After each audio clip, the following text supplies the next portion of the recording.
Streams in the desert. August 16th.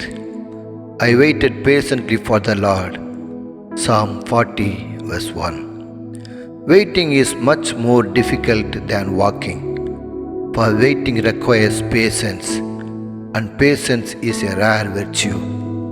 We enjoy knowing that God builds hedges around His people when we look at the hedge from the aspect of protection. But when we see it growing higher and higher until we can no longer see over it, we wonder if we will ever get out of the little sphere of influence and service where we feel trapped. Sometimes it is hard for us to understand why we do not have a larger area of service, and it becomes difficult for us to brighten the corner where we are. But God has a purpose in all of His delays. The steps of a good man are ordered by the Lord. Psalm 37, verse 23. Next to this verse, in the margin of his Bible, George Muller made this note, and the stops too. It is a sad mistake for someone to break through God's hedges. It is a vital principle of the Lord's guidance for a Christian never to move from the spot where he is sure God has placed him until the pillar of cloud moves from Sunday school times.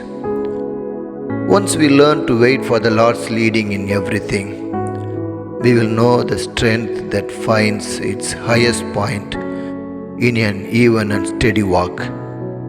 Many of us are lacking the strength we so desire, but God gives complete power for every task He calls us to perform.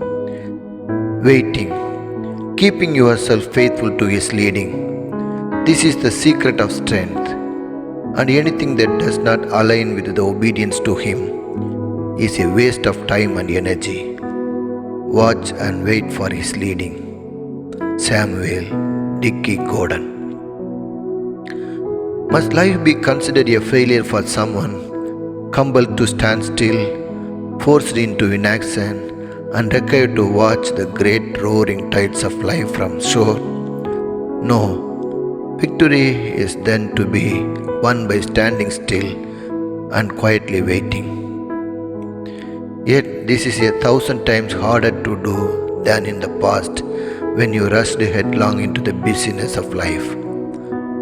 It requires much more courage to stand and wait and still, not lose heart or lose hope, to submit to the will of God, to give up opportunities for work and live honest to others, and to be quiet, confident, and rejoicing while the busy multitude goes happily along their way. The greatest life is after you have done everything to stand. Ephesians chapter 6 verse 13. J.R. Miller.